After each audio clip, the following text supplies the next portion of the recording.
ایک کویسچن کیا ایک بچے نے، وہ کہتے ہیں کہ ہمارے یہاں جب کسی کا انتقال ہو جاتا ہے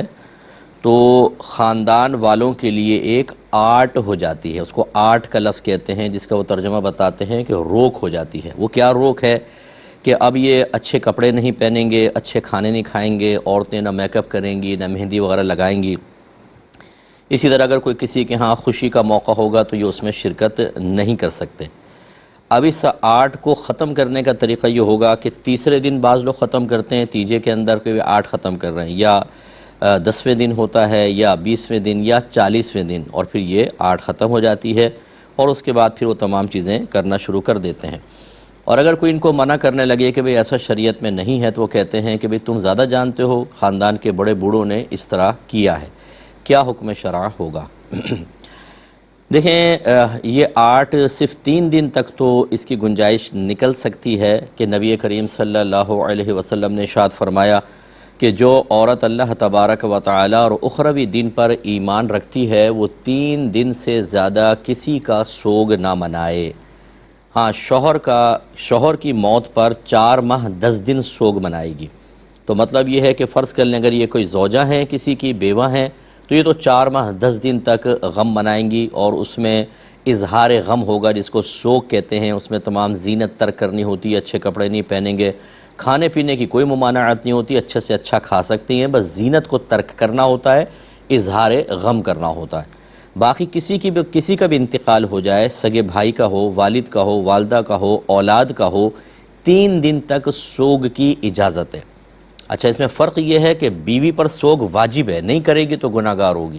لیکن عام لوگوں کی موت کے اوپر 3 دن تک کی جو سوگ کی اجازت ہے یہ واجب نہیں ہے، کوئی نہ کرنا چاہے نہ کرے، بالکل گناہ گار نہیں ہوگا۔ تو 3 دن تک سوگ کی اجازت ہے۔ اس کے بعد اللہ کے نبی نے ارشاد فرمایا جو اللہ تعالیٰ اخروی دن پر ایمان رکھتا ہے اس کے بعد سوگ نہیں کرے گا۔ تو اس کا مطلب یہ ہوا کہ اگر کوئی زوجہ کی آپ بات نہیں کر رہے، اوروں کی بات کر رہے ہیں، اور پھر یہ 3 دن سے زیادہ سوگ منانے کی رسم قائم رکھی جاتی ہے، تو یہ پھر بدعت سیئہ ہے، جس کے بارے میں نبی کریم نے ارشاد فرمایا کل بدعت ضلالہ وکل ضلالۃ فی النار، ہر بدعت گمراہی ہے، ہر گمراہی جہنم میں لے جانے والی ہے۔ اب مسئلہ یہ ہوتا ہے کہ بعض چیزیں ایسی ہوتی ہیں جن کے بارے میں تعلیم شرع نہیں ہوتی، اور وہ ہماری خاندانی رسومات یا عادات و اطوار پر موقوف ہوتی ہیں، جیسے شادی کی رسومات ہر کمیونٹی کی تھوڑی تھوڑی مختلف ہوتی ہیں، کیونکہ وہاں شریعت نے کوئی باقاعدہ ہمیں بانڈ نہیں کر دیا ہے۔ لیکن جس مقام پر تعلیم شرع باقاعدہ موجود ہو، وہاں پر ایک نئی چیز بنا لینا وہ بدعت کہلاتا ہے، اور گویا کہ اپنی ایک شریعت بنا لینا ہے، سب کے سب حرام اور گناہ کبیرہ کے مرتکب کہلائیں گے۔ اور یہ جو کہا کہ جی بڑے بوڑھے ایسے کر کے چلے گئے، تم نئے آ گئے ہو، خدا را اپنے بڑے بوڑھوں پر رحم کریں،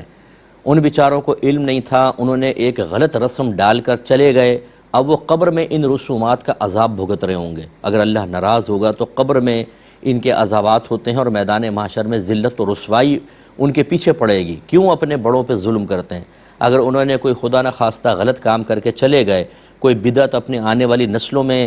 جاری کر دی، دین تو اصل نہیں سکھایا، ان رسومات کی پیروی کروا کر ان کو اصل دین سے ہٹانے میں اپنا مؤثر کردار ضرور ادا کیا، تو اب تو وہ قابل رحم ہے، ان پہ رحم کریں خدا کے واسطے، اور اس قسم کی یہ آٹ جاٹ پاٹ جو ہے یہ سب ختم کیجئے۔ 3 دن تک سوگ منا سکتے ہیں، اس کے بعد کچھ نہیں کر سکتے۔ ہمارے پاکستان میں بھی ایسا ہوتا ہے کہ جیسے فرض کر لیں کہ رمضان میں انتقال ہو گیا والد صاحب کا، اب جو کہ پہلی عید آئی، جی اس میں ہم عید نہیں منائیں گے۔ کیوں نہیں منائیں گے عید آپ؟ ایک ہے کہ جی دل نہیں چاہ رہا ہمارا، ٹھیک ہے کوئی بات نہیں، آپ کا دل نہیں چاہ رہا، آپ نے اچھے کپڑے نہیں پہنے، آپ نے زیادہ شوخی کا اظہار نہیں کیا کیونکہ تازہ موت ہوئی تھی، کوئی بات نہیں۔ لیکن ایک ہے کہ اس کو واجب سا سمجھنا کہ نہیں، پہلی عید پہ اگر کریں گے تو لوگ کیا کہیں گے، اور لوگ بھی آ جاتے ہیں گھر کے اندر کہ یہ پہلی عید تھی، ہم نے کہا چلو تعزیت کر لیں۔ یاد رکھیں تعزیت صرف 3 دن تک ہوتی ہے، اس کے بعد تعزیت کرنا خلاف شرع ہوتی ہے، یہ بھی بدعت ہوتی ہے، خامخواہ غم تازہ کرنا۔ 3 دن کے بعد بس ختم، پھر چاہے والد ہوں، والدہ ہوں، بیوی کا انتقال ہوا ہو، سگے بھائی بہنوں کا ہو، آپ کو بالکل نارمل زندگی میں آنا چاہیے۔ احساس غم ایک الگ چیز ہے، میں اس کو منع نہیں کر رہا ہوں، اظہار غم جان بوجھ کے کرنا اور اس کو لازم سمجھنا یہ غلط ہوتا ہے، اور لازم سمجھنے کی علامت یہی ہے کہ نہیں کریں گے تو لوگ کیا کہیں گے، کرنا ضروری ہے، جو نہ کرے اس کے اوپر طعنہ زنی کرنا، یہ سب غلط ہے۔ تو یہ 8 کی رسم کو ختم کیا جائے، جو ختم کرے گا انشاءاللہ بہت بڑا مجاہد ہوگا اور اس کو بروز قیامت بڑا